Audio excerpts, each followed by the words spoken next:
Thank you, Jisei, and thank you, Bokushu, very much for what you all do to bring us together.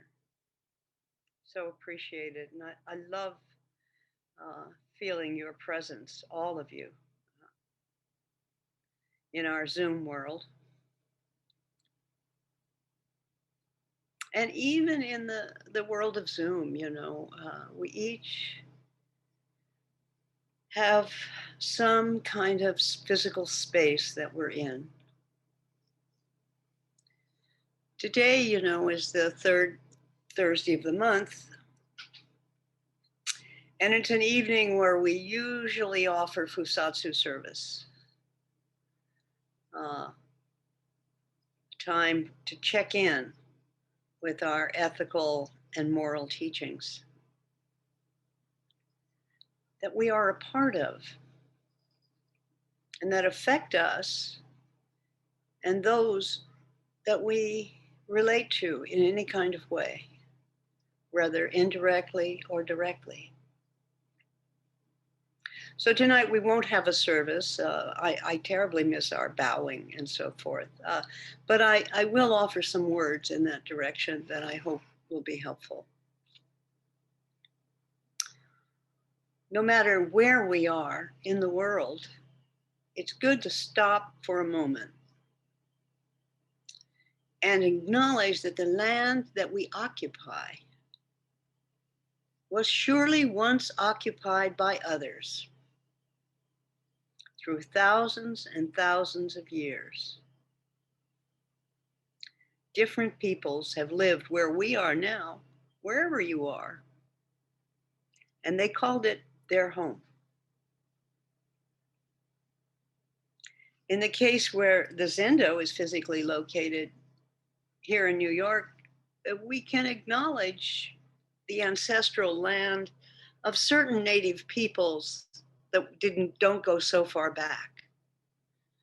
The ones we know are the Munsee, Lenape, the Canarsie, and the Wappinger. And before the times that they were there, we don't really know the people who passed by this shore for millennia. Certainly, many people crossed the Bering Straits and headed south. And some must have stopped by here and ate an oyster and picked a blueberry. Then, in the 17th century, came the Dutch, then the English, then all kinds of Europeans, the Irish and Italian, and Africans, and African slaves from the south of this country. Droves and droves of immigrants came here, through here, and spread out, invading the whole American continent, taking parcel and parcel of land from the original native inhabitants and changing how that land was used. Pressures of population and capitalism pressed across this country, building factories and railroads, new technologies to harness the perceived potential of the land. Much was gained and much was lost. We might call that a sin or history or the passage of time. So the question is, how can the teachings help us to understand the evils in time, the times when there is evil? And what do we have to do with it? The Dhammapada, which is perhaps the oldest original teachings, number 18 says, to avoid all evil, to cultivate good, and to cleanse one's mind, this is the teaching of the Buddhas. It's very clear. To avoid all evil, to cultivate good, and to cleanse one's mind, this is the teaching of the Buddhas. It seems to me a very straightforward instruction. Easy to say, hard to do. To avoid all evil, to cultivate good, and to cleanse one's mind. Dogen quotes this teaching some 1,300 years after the Dhammapada was written down. Some 200, some 2 oceans away, and hundreds of years later, he wrote, the ancient Buddhas say, refrain from unwholesome action. Do wholesome action. Purify your own mind. This is the teaching of the Buddhas. Refrain from unwholesome action. What is this refrain? How do we today refrain in our lives? Dogen tells us unwholesome action in former times and unwholesome action in the present time are sometimes the same and sometimes different. So we may understand that we need some discernment when we look at unwholesome past actions that we may benefit from. I'm thinking of historical wrongs that we've inherited, either as inheritors of perceived violence or of victimized violence, or maybe in our personal lives, the unwholesome actions that we may have committed in the past are all functions of time.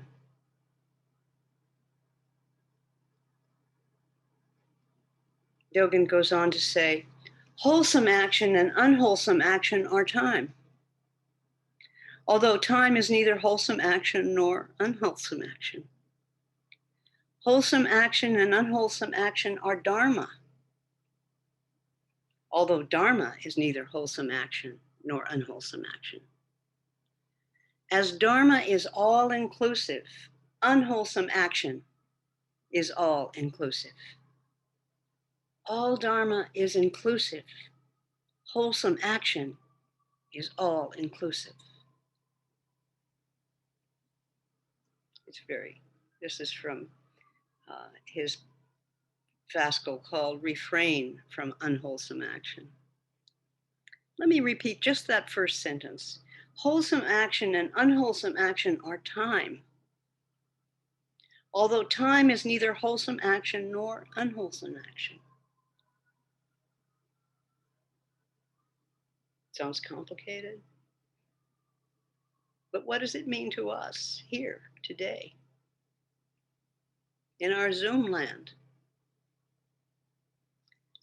When we are remembering that today is the usual time of the month that we take for a repentance ritual. We chant, all evil karma ever committed by me, since of old, because of my beginningless greed, anger, and ignorance. Now I atone for it all.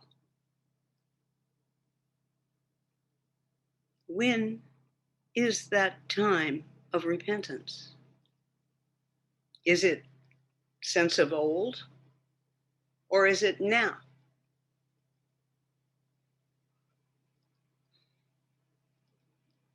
This is Dogen at his best, I think.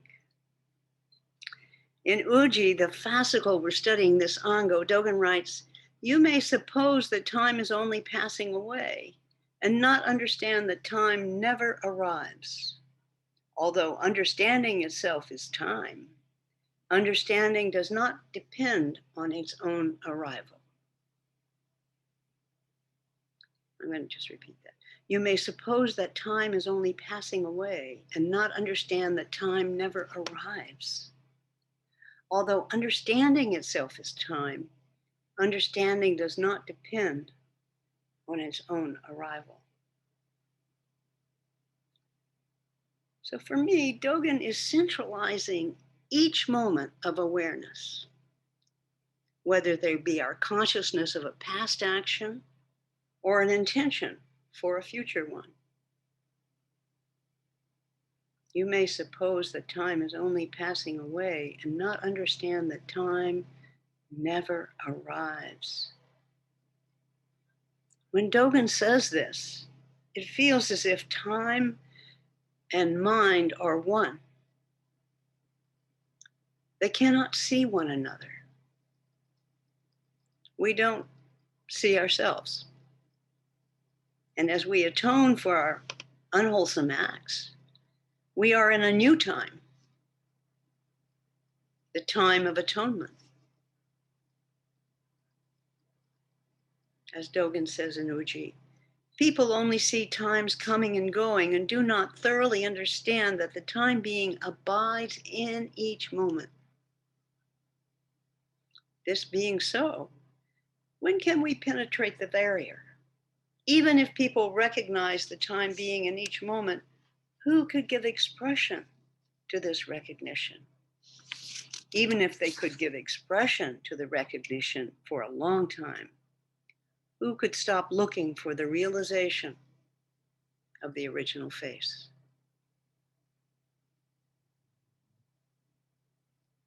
These days, in the history of our country, we are called to recognize and to inhabit and atone for the karma of the past. The racist, sexist, violent past of greed, anger, and ignorance that somehow gave rise to the times that we now live in. A time when dukkha, or suffering, taints the hearts of all the inheritors of this violent history. There are a lot of well-intentioned liberals in this country that don't get this. They fail to understand the important work of rebuilding, rewriting, recognizing the errors and brutality of past history, and the importance of healing, of restitution that is necessary to make this time a time of healing and rebuilding trust and interconnection with all our citizens. Dogen's admonition in the 13th century that we fail to look directly at how time being abides in each moment is warning us not to take lightly the necessary historic revision of our history that we are witnessing. We can understand this clearly in the politics of this country and this moment, and hopefully also in our own hearts, in our own lives, where we may find the roots of our unwholesome actions and the promise of our wholesome action as we meet this moment of time that we're breathing into tonight, that we are atoning within, that makes our life meaningful and good. It would then be, I think, as Dogen writes in his section of Uji, that we become ordinary and view the time being simply, as he says, according to ordinary people's view of the time being, even enlightenment and nirvana as the time being would be merely aspects of coming and going. even enlightenment and nirvana as the time being would be merely aspects of coming and going. So without putting our nirvana and our enlightenment up on some shelf above us, why not make it part of our daily coming and going? Why not take it in to our experience of this moment of our life? Would you be able to take a chance on that? Would you be willing to atone for the karma of this country that we've all inherited? The karma of our families that we all have inherited? The karma of our own lives? And deeply, simply atone, become one with. To atone is simply at one. To acknowledge, to realize, to make amends when possible. Let's not turn away. Let's be willing to repair the evils of the past. Let us atone. My verse for tonight is bowing, bowing, bowing. Down, down, down I go. Let me feel the earth. Let me atone for all of it, every suffering being throughout time. We can do better. Now,